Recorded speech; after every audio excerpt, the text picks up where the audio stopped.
At 30 years old, I got a message from the person who made me stop speaking loudly when I was 16. It came on a regular Tuesday while I was standing in line for coffee before work. "Hey, Megan. I don't know if you remember me." I almost laughed right into my phone. Of course I remembered. You don't forget people who break something in you at an age when you don't even know it's called trauma. They don't haunt you every night. They don't stand in front of you with a knife. They simply stay inside you, like someone else's voice that starts speaking before you do. Her name was Ashley Parker. In high school, she was the kind of girl everyone wanted to sit next to. Easy smile, expensive-looking hair, confidence like the world had already agreed to let her win. I was different. I wasn't some invisible girl. I was just a girl trying too hard to seem normal. My parents weren't monsters. They loved me, worked hard, came to my school concerts, asked how my day was. I didn't grow up in a house filled with screaming or broken dishes. So for years, I thought I had no right to feel damaged. Because I had a normal childhood. But trauma doesn't always come through the front door of your home. Sometimes it waits for you in a school hallway, surrounded by girls with lip gloss and cold eyes. In 10th grade, I kept a journal. Simple, embarrassing, real. A black notebook with an elastic band that I carried in my backpack.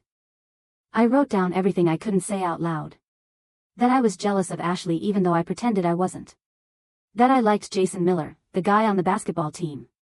That I hated my body when I tried on jeans. That sometimes I stood in front of the mirror and practiced smiling so I wouldn't look weird. I thought it was safe.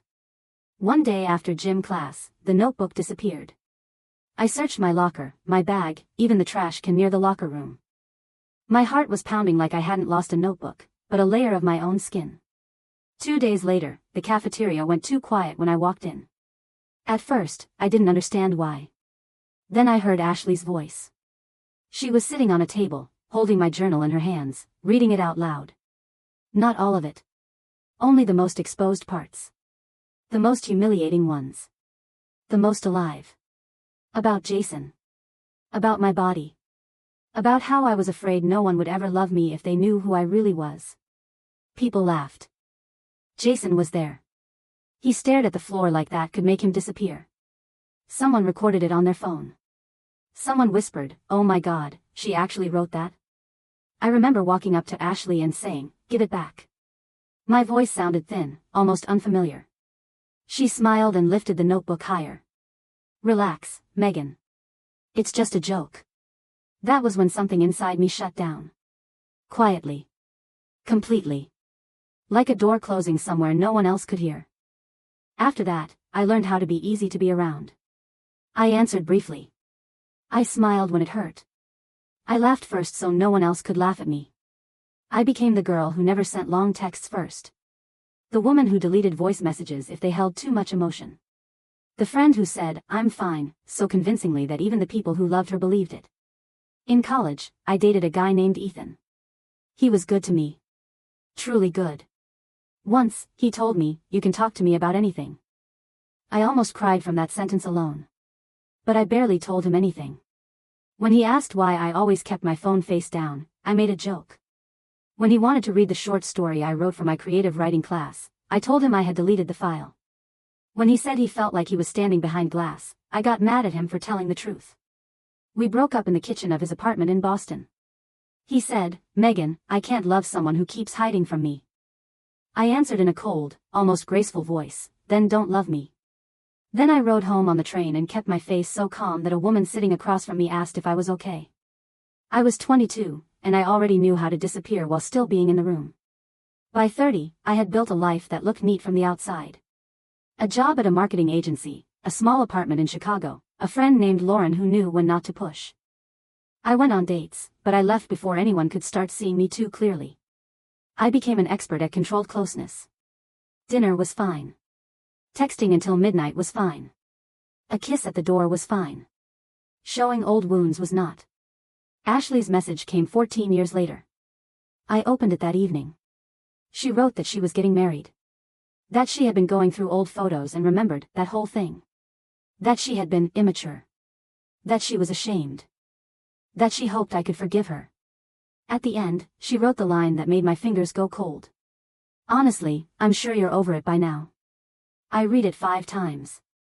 Over it. As if trauma were a cold. As if you could sleep it off, drink some tea, and become the person you were before. I wanted not to answer. I wanted to close my laptop, pour a glass of wine, and pretend I didn't care. That would have been very much like me. Elegant silence. A clean victory from above. But that night, for the first time in years, I opened a blank document and started writing. Not to her. To myself. I wrote about the cafeteria. About the laughter. About Jason, who didn't defend me. About Mrs. Collins, the teacher who stood by the door and only said, "Girls, keep it down," as if I hadn't just been stripped bare in front of half the school. About how, after that day, I stopped raising my hand in class even when I knew the answers. About how I chose clothes that helped me disappear. About how every "tell me the truth" sounded like a threat to me. I wrote until 3 in the morning. The next day, I came to work with swollen eyes and finally told Lauren, "Something happened to me in high school." "I've never told you." She didn't interrupt. She didn't tell me it was a long time ago. She didn't suggest I just forget it. She simply sat beside me. And I realized something strange. My story didn't kill me when it came out. It became smaller. It didn't disappear. It just stopped taking up the whole room. I answered Ashley 3 days later. "I remember. And I don't owe you comfort just because you're finally uncomfortable living with what you did." Then I wrote the most honest thing I could. "You called it a joke." For me, it became the beginning of a life where I was afraid to be real. I'm working on that. But my healing will not be your wedding gift. I sent the message and placed my phone face up. For the first time in years. A week later, Ethan messaged me. Maybe it was a coincidence. He found me on Instagram after Lauren tagged me in a photo from a work event. We talked a little. Carefully. Without old promises. He asked, "Do you still write?" Before, I would have lied. I typed, "Yes." I started again. Then I added, "I'm scared to show people, but I don't want to hide anymore." He didn't answer right away. Then his message came through. "That sounds like you. The real you." I sat on my couch and cried so quietly, like I was afraid to scare away this new version of myself. The strangest thing about trauma that wasn't caused by your parents is that people often don't take it seriously. They understand a broken family more easily than a broken voice. They find it easier to feel sorry for a child from a bad home than for a girl humiliated in a school cafeteria. But sometimes one cruel moment becomes a set of instructions you follow for years. Don't trust. Don't open up. Don't be too visible. Don't leave proof that you have a heart. I'm 30 now, and I'm still learning how to break those rules. Last week, I signed up for an open reading night. Just 5 minutes on stage. A small room, strangers, and a microphone that feels too honest. I'm going to read a piece about a 16-year-old girl whose journal was stolen. At the end, I won't say she won. That would be too simple. I'll say that one day she grew up, opened a blank document, and took back her right to be heard. And if my voice shakes, let it shake. Now I know the shame was never mine.